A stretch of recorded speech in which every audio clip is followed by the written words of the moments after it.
Welcome to the Suicide Prevention Series brought to you by the Public Hospitals Authority. I'm Aravana Apia. Thanks so much for joining me. Globally, suicide is the second leading cause of death among men ages 14 to 35 years old and the leading cause of death for those 18 to 24. These statistics, while startling, do not have to represent the only outcome for men dealing with mental health challenges. The question is, how do we ensure that men of all ages receive the kind of help they need? Well, here to answer some of those questions is Daria Delancy, clinical psychologist at the Silence Rehabilitation Center. Thanks so much for being with us. Thank you for having me. So let's talk about, how mental health issues are impacting young men in particular, and why is addressing mental health issues for men so difficult? So difficult, yes. I think it might be difficult given a number of factors, such as socialization, right? I think there's this idea, I don't know who started the idea, but there's this idea that men aren't emotional creatures and therefore don't need the same emotional supports that women might have or even children might have in our community. But that's completely false. So I think leading off of that presupposition, a lot of men might feel a stigma towards looking or reaching out for help, or individuals might feel reserved even offering help to men because it's like, oh no, you're not sensitive, right? That's not an issue for you. So let me keep my resources to myself. Wow. I think that's one of the challenges, and that's one of the reasons why it's so difficult for men to access mental health care. Well, okay, so in dealing with men who might actually need that or need to reach out for mental health care assistance, what are some of the warning signs that you look for? Are we talking about suicide specifically? Yeah, or let's just talk about mental suicide health? specifically. Many people are looking for many different things, right? The mental health care provider would look for different signs versus the male's girlfriend, the male's friend, the male's mother, right? So if this is someone in the general public who is concerned about a male in their life, one thing we need to know is you actually have to know that male, Yeah. right? You have to know what his norm is so that you could be aware of when that changes, right? So simply being sad or simply isolating by themselves aren't indicators of suicidal intent. But if you have a gentleman who used to be very, extroverted, hanging out with the boys, Outgoing. always with people, always sociable, and then all of a sudden he's becoming withdrawn, he's becoming depressed. He might start using substances differently than you would have known him to do it before. Those are some of the warning signs that I think should prompt a person in that male's life to start a conversation. And what does that conversation look like? How do I approach my male friend and say, hey, I'm worried about you. Is there something that you're dealing with that you want to talk about? That is exactly the way you do it. That is exactly the way you do it. It's not this this very clinical, script to give anyone. When someone's suffering from suicidal thoughts, suicidal ideations, or even coming up with a plan to end their life, they are feeling so disconnected that any form of connection really could be the lifesaver in that point. So if you're concerned, expressing that concern is something that could prevent a suicide. Wow. Because that person, that male might be feeling, no one understands me, no one could see how I'm struggling, maybe my struggles aren't even big enough to bring up. Let me just keep it all in because ain't no one care, right? So starting that conversation, I think the biggest obstacle for an individual to overcome is their self, really. Suicide is a very difficult topic to bring up. Right. We don't want to talk about it, okay? We don't want to consider that that's something that our loved one is considering. So a lot of times it's about us doing the work first before bringing our stuff to that conversation. Right. Our initial motivation, we want to save the person, right? And in trying to save that person, we might slip up and say things that aren't helpful, like, "Oh, you have so much to live for. What you want to kill yourself for? You could go to hell, that ain't godly." So those might be some of the initial reactions that just kind of come up in us. We have to quell that because those responses really could prompt someone to take the next step further. So remaining calm, right? Expressing your concern. saying, hey, I noticed that you're acting a little bit differently, than I know you to normally be. Is everything okay? Is there something I can help you with? Mm.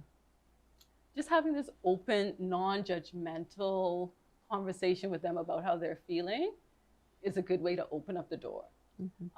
One other thing I think an individual needs to know before they even step into that conversation is that they're not going to be the one to take away the suicidal thoughts from an individual, right? You don't have a control over what someone else thinks, but you can be that person that support person who ensures that your friend or brother or boyfriend or son gets the help that they need. So that could be, well, first of all, if someone is telling you that they're thinking about suicide, you might want to ask, after you've kind of built some rapport, you might want to ask some specific questions. Like, when did this start? When did you start having thoughts of wanting to hurt yourself? Right. Have you created a plan? Have you written down a plan, or do you have a mental plan of how you're going to carry it out? Have you collected the things that will help you to carry out this event? And do you have the intention to die? Okay. Wow. Oftentimes, when someone is struggling, male, female, child, struggling with suicidal ideations, they don't want to die, but they want to escape that extreme emotional or physical pain that they might be in. Yeah. Okay. If there was a better solution that they knew of, they would take that better solution. Okay. So let's talk a little bit. When you say suicidal ideation, explain to us what that means. Suicidal ideations are thoughts of suicide. That's simply what they are. They could be passive thoughts. So you could, have the thought of, oh, what would happen if I fell off here? Or, you could even say, oh, what would happen if I die tomorrow, right? Or if I took my own life tomorrow. And those would be passive because you don't have any intent behind it. It's just a thought. However, some people, it goes beyond just a passive thought. It goes into the planning stages of things. So suicidal ideations is just a more clinical way of saying suicidal thoughts. Okay, to wrap up, let's talk about some of the resources that are available locally. If you are concerned that someone in your life, a man in your life might have suicidal ideations, what are the steps that you should take? Okay, first of all, ask about them. Okay, asking if someone is thinking about suicide isn't going to cause them to think about suicide. They're thinking about it already, right? They could only say yes or no. If they are thinking about it, more than likely they'll say yes, because that's a question that's not normally asked, right? 2, you don't want to leave them alone during that time, especially if you notice that they do have an intent to commit suicide. You want to make sure that either you stay with them or someone close to them stays with them during that time. Now, if we know this person can't stop themselves from committing suicide, we do need to ask for help, right? That could be calling 911, and that will bring the police over, right? And the police will facilitate this individual being evaluated at A&E, okay? And at A&E, they'll decide whether or not this person needs to be put in a place that allows them to stay safe for a while until these symptoms pass, or if it's not that great of a concern. But usually when suicide is mentioned, no matter what, it's a great concern, right? We all know it's one death by suicide is just absolutely too many. So once that's even mentioned, usually some intervention is done. So that's when someone is like, you can't stop them from committing suicide. However, there are different layers, right? So if someone is just thinking about it, but doesn't have any intent to do it yet, hasn't made a plan to do it yet, we can then rely on some more community resources, right? So such as CCAC, that's the Community Counseling and Assessment Center, right on Collins Avenue.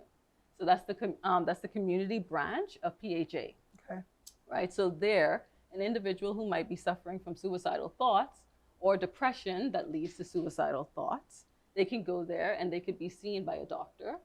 That doctor will evaluate if this person is a risk to their immediate safety and make the appropriate decision, or and or they will be assigned to a psychologist who will help them to build the internal coping skills to deal with that depression and suicidal ideation. Well, I want to thank you very much for being here. That was a lot of information, but a lot of good information. I think that people will really benefit from them. Thank you so much. Sure. We have more from the Suicide Prevention series when we return. Are you or someone you know struggling with suicidal thoughts or ideations? You don't have to go it alone. You can reach out for help. Call the Crisis Center at 328-0922, People Helping People at 698-0155, the mental health professionals at the Sandlands Rehabilitation Center at 364-9600, or the Community Counseling and Assessment Center at 323-3293.